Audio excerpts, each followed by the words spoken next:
কই যাচ্ছ? সরিষার তেল নিয়ে আসতে যাচ্ছ? দেখেন, ছেলে মানুষ থাকা বাসায় কত গুণ দেখছেন। কারণ বাসায় তার কেউ নাই। এখন এই বৃষ্টিতে আমি কি করে যাব বলেন দিনি। সবাই তো ছেলে বলতেছে আমি চলে যাব, তার মানে বুঝছেন আপনারা বিষয়টা। মানে তাকে আমি জোর করে রাখতে পারতেছিলাম না, সে চলে যাচ্ছে। কারণ সে হচ্ছে তেল নিয়ে আসার জন্য যাচ্ছে। এটা হলো একদম একটা বুঝছেন, কারণ সে বৃষ্টিতে একটু ভিজবে।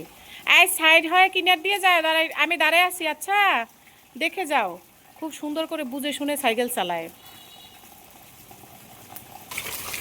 ছেলে চলে গেল সরিষার তেল নিয়ে আসার জন্য, কারণ বর্তমানে আবার তেল নাই।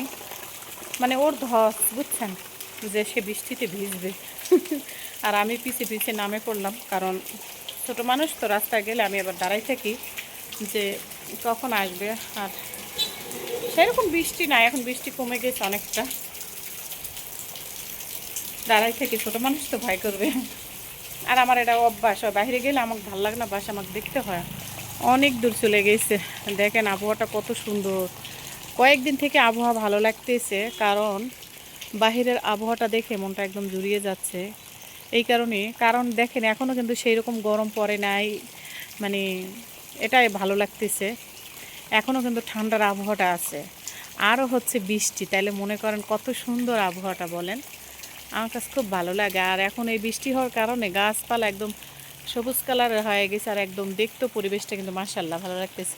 আর এই বৃষ্টির পানিগুলো দেখলে বুঝছেন, আমার পা হাত খালি শিশির করে, মানে একটু নামতে ইচ্ছে করে, কিন্তু নামার কোনো অপশন নাই। পায়ে একটু পানি লাগাইছি, তখন দেখলেন না? তো পানি লাগানোর পরে একবারে হচ্ছে পা কি ঠান্ডা বরফ হয়ে গেছে। ছেলের জন্য ওয়েট করতেছি কখন আসবে। এই যে দাঁড়িয়ে আছি, আর এই সোজা সোজাই কিন্তু দোকান, দাঁড়িয়ে আছে এই জন্য।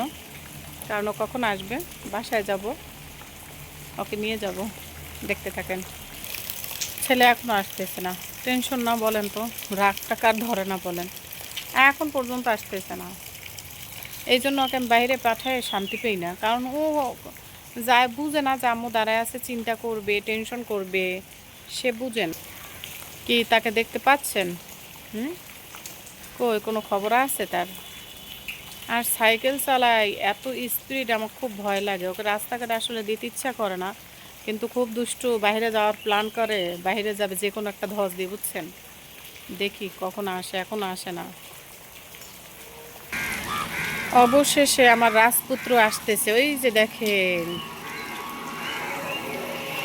একটু জুম করে দেখায় আপনাদেরকে, দেখেন পিছনে কুকুর আছে, ওই কিন্তু সেই জোরে আসতেছে। দেখছেন কি ভয় করতেছে, দেখেন দেখেন। ভয় করো না, আমি আসছি, ভয় করো না, ভয় করো না। পিছনে কুকুর, ও ভয় করতেছে, আল্লাহ মাফ করুক। এই যে দেখছেন, মা না থাকলে এই জায়গাটাতে ছেলেটা আমার কতটা আতঙ্ক থাকতে আর ভয় করতে বলেন, আপনারাই বলেন। দেখেন কত সুন্দর সাইকেল চালিয়ে নিয়ে আসলো আমার জন্য বাজারঘাট। বাহ, ছেলে আমার বড় হয়ে গেছে, মাশাল্লাহ মাশাল্লাহ। সবাই দোয়া করবেন। দেখছেন, আমি যদি এখন না থাকতাম ছেলেটার কি হতো বলেন।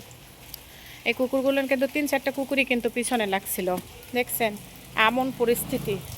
যাক, আমি সবসময় ওর সাথেই থাকি অবশ্য, কারণ আমার হচ্ছে আমি একাকিতভাবে ওকে ছাড়ি না। ঠিক আছে, তো যাই হোক, সবাই ভালো থাকবেন, সুস্থ থাকবেন। আল্লাহ তাআলা সব বিপদ থেকে রক্ষা করুক, এটাই কামনা করে ভিডিওটা রেখে দিচ্ছি।